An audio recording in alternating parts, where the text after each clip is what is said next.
2월 21일 라디오 금천 뉴스라인입니다. 2월 19일 금천구 현역 이훈 국회의원이 21대 총선에 불출마를 선언했습니다.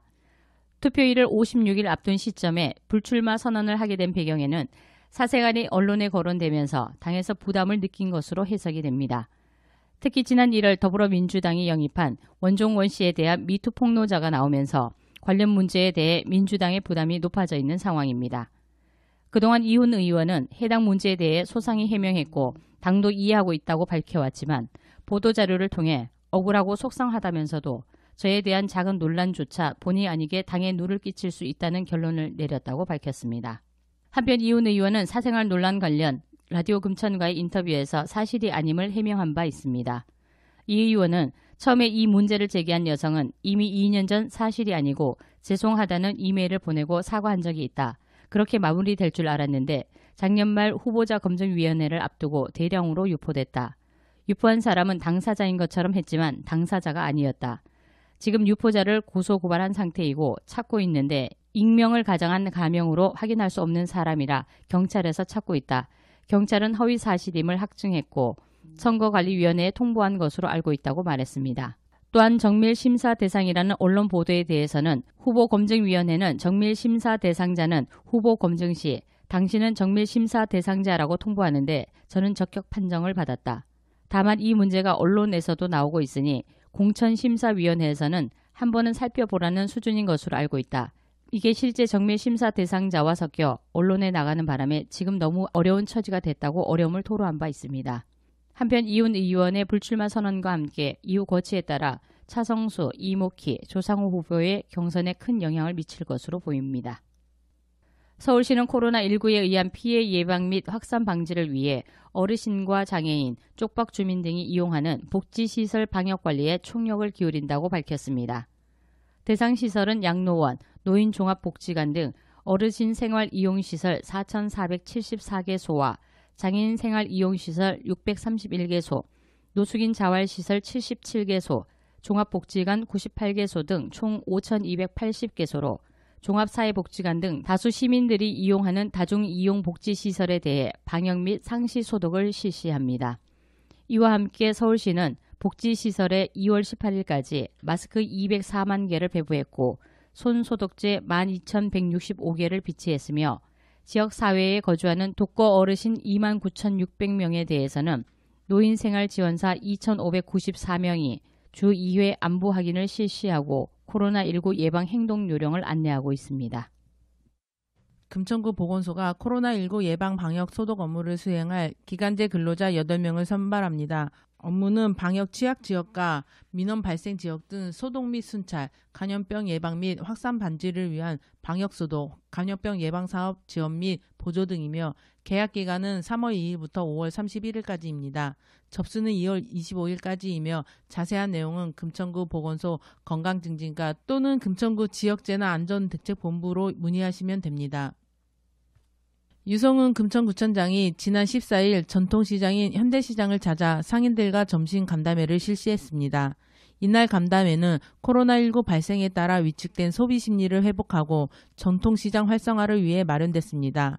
구는 안심하고 다닐 수 있는 전통시장 및 상점가를 만들기 위해 상황이 종료될 때까지 전통시장 및 상점 내 1,100여 개 점포에 방역소독제, 손세정제, 마스크 등 방역 물품을 지원할 예정이며 코로나19 확산으로 어려워진 전통시장을 살리기 위해 전통시장 내 식사하기, 전통시장에서 장보기, 온누리 상품권 사용하기, 전통시장 이용 홍보하기 등 전 부서의 전통시장 이용을 독려하고 있습니다. 금천구가 지역공동체 전문인력 직업상담사를 2월 26일까지 모집합니다. 모집 인원은 1명으로 신청 자격은 사업 시작일 기준 만 18세 이상 65세 미만 직업상담사 자격증을 소지한 자입니다. 최종 선발된 사람은 3월 2일부터 6월 18일까지 지벨리 기업지원센터에서 근무를 하게 됩니다. 1일 5시간 근무하며 임금은 일 48,000원을 지급받고 관공서 유급 휴일 및 주연차 수당이 적용됩니다. 참여를 희망하는 사람은 신청 서식을 작성한 후 구비서류와 함께 금천구청 일자리 창출과로 직접 방문 접수하면 됩니다. 금천문화재단은 금날의 아톨 공연장 안내원 10명을 채용합니다. 지원 자격은 공고일 현재 만 18세 이상 성인으로 서비스 관련 경험자 또는 휴학생, 군필자는 우대합니다. 접수기간은 3월 1일까지며 참여를 원하는 사람은 신청 서류를 금천문화재단으로 방문 또는 우편, 이메일로 접수하면 됩니다. 최종 합격자는 채용일로부터 올해 12월까지 금천구에 위치한 금나래 아톨 공연장에서 근무하게 됩니다.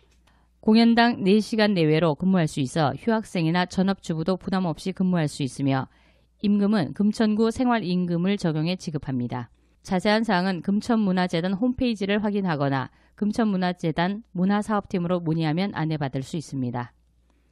금천구가 독산동 우시장 일대 도시재생 뉴딜 사업의 일환으로 2월 24일부터 3월 2일까지 도시재생 주민공모사업을 실시합니다.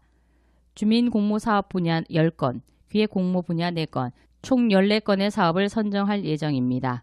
신청 자격은 일반 주민공모 분야 이웃만들기 사업은 사업지역 내 주민 3인 이상, 사업 발굴 실행 사업과 기획공모 분야는 5인 이상 주민 모임 또는 마을 단위에 기반을 둔 단체입니다. 주민공모 사업으로 선정되면 일반 주민공모 분야 이웃만들기 사업은 최대 100만원, 사업 발굴 실행은 최대 500만원, 기획공모는 최대 1천만원까지 지원받을 수 있습니다. 공모사업에 참여하고자 하는 주민단체는 신청 서식을 작성 후 도시재생 현장지원센터에 방문 또는 전자메일로 제출하면 됩니다. 한편 도시재생 주민공모사업에 관심 있는 주민들의 이해를 돕기 위해 신청 마감일인 3월 2일까지 도시재생 현장지원센터에서 사전 컨설팅을 진행합니다. 자세한 사항은 금천구청 도시재생과 또는 도시재생 현장지원센터로 문의하면 안내받을 수 있습니다. 금천구가 금천기행 프로젝트를 시행합니다. 금천기행 프로젝트는 기억보듬 행복마을의 줄임말로 어르신들의 기억을 살리고 치매 환자와 가족들이 안전하게 일상생활을 할 수 있도록 주민과 함께 치매 친화적 환경을 조성하는 사업으로 치매 안심마을, 치매 주치의, 가가호호 기억친구 등 다양한 인지건강 사업을 추진합니다. 구는 각 동별 맞춤형 프로그램들을 여건에 따라 다른 동으로 확산해 지역 어르신들의 인지건강 향상에 도움을 주고 구 전체의 치매 친화적 분위기가 조성될 수 있도록 세밀하게 관리해 나갈 방침입니다. 한편 중앙치매센터의 대한민국 치매 현황 2018 자료를 분석한 결과 60세 이상 기준 치매 유병률은 전국 7.16%, 서울시 6.44%, 금천구 5.93%로 금천구가 서울시 자치구 중 세 번째로 낮은 것으로 나타났습니다.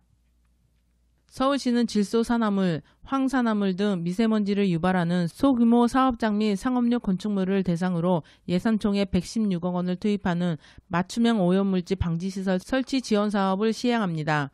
올해 대기오염물질 배출 허용 기준이 강화된 가운데 맞춤형 방지시설 설치 지원 사업은 사업장 등에서 오염물질 저감을 위해 시설 용량별 오염물질 처리 방식에 맞추어 흡수, 여가, 흡착 방식의 방지시설 및 전옥수 버너를 설치할 수 있도록 지원하는 사업입니다.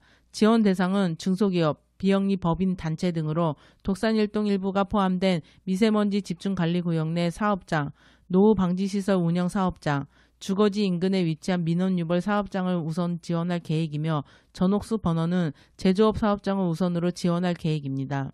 소규모 사업장 방지시설 설치 지원 사업에 선정되며 방지시설 설치비의 90%를 보조받을 수 있으며 전옥수 버너 지원 사업 또한 시설 용량별로 최대 1,520만원까지 보조금 지원을 받을 수 있습니다.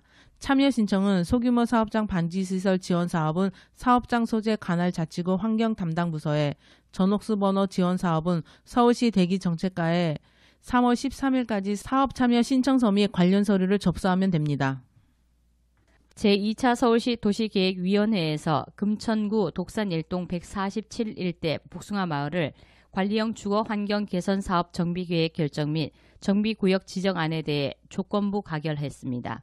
금천구 독산일동 147 일대 복숭아 마을은 2015년 10월 재건축 정비 예정구역이 해제된 지역으로 건축물의 노후, 안전시설 미비 등 기반시설이 부족하여 기반시설 정비, 확충 및 주택 개량이 필요한 지역입니다.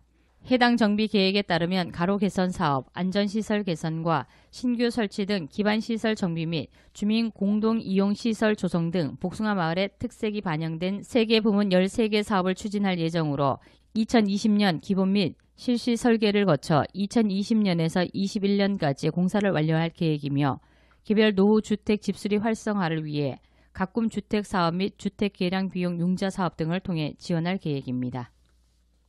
서울 시내 대학 캠퍼스에서 양질의 인문학 강좌를 무료로 들을 수 있는 대학 연계 시민대학이 올해 총 30개 대학교에서 확대 운영됩니다.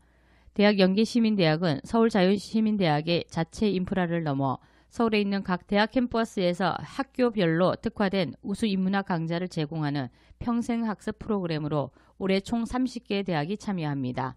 대학 연계 시민대학 강좌는 서울 시민 누구나 무료로 수강할 수 있으며 수강 신청은 3월 10일 10시부터 서울시 평생학습 포털에서 선착순으로 진행합니다. 학습과 관련된 상담이 필요한 경우 서울자유시민대학 본부로 전화 또는 방문하시면 됩니다. 서울시가 시민참여 플랫폼 민주주의 서울을 시민의 정책 참여가 보다 활발하게 이루어지는 생활민주주의 장으로 한 단계 진화된 모습으로 3월 1일부터 새롭게 선보입니다. 민주주의 서울은 2017년 10월에 개설해 시민이 제안하고 5,000명 이상이 공론에 참여해 서울시장이 답변하는 과정을 거쳐 서울형 난임부부 시설비 지원, 재개발 지역 길고양이 보호조치 의무화 등 59개의 제안이 실제 서울시 정책이 되었는데요. 민주주의 서울의 개편의 핵심은 공론장 개설 기준을 500명에서 100명으로 시장이 직접 답변은 5,000명에서 1,000명으로 각각 문턱을 낮췄으며 올해 처음으로 도입하는 시민 관심도가 높은 제안은 실현 가능성을 고려해 차년도 시민 참여 예산의 편성에 적극 반영합니다. 또한 시정 주요 사업이나 생활 밀착형 정책에 대한 시민 목소리를 듣는 온 오프라인 공론장을 기존 산발적 개최하던 것을 월 1회 상설화하며 블록체인을 처음으로 적용해 위반주를 방지하고 실명 인증을 통한 중복 투표를 원천 방지하며 시민 제안 진행 단계를 투명하게 공개하고 처리 과정을 카카오톡이나 문자 메시지 알림도 신설합니다. 서울시 데이터센터는 오는 2월 21일 저녁 7시부터 2월 23일 24시까지 모든 정보 시스템을 통한 대시민 서비스를 일시 중단합니다. 이는 데이터센터의 전기 기반 시설 정비에 따른 전상 장비 및 중요 자료 손실 등 돌발 상황에 대비에 따른 사전 예방에 불가피한 조치로 일시 중단되는 정보 시스템 서비스는 서울시 대표 홈페이지, ETX, 부동산 정보광장, 세움터, 보육포털을 비롯한 289개의 정보 시스템입니다. 서울시 데이터센터는 시민 불편을 최소화하기 위하여 관련 작업을 최대한 신속하고 안전하게 진행할 계획이며 코로나19 현황은 서울시 홈페이지 일시중단 페이지에서 안내합니다. 기타 문의는 서울시 120 다산콜재단에서 안내받을 수 있습니다. 지금까지 라디오 금천 뉴스라인의 김진숙, 한영진이었습니다. 뉴스라인은 라디오 금천과 마을신문 금천인이 함께 만들어갑니다.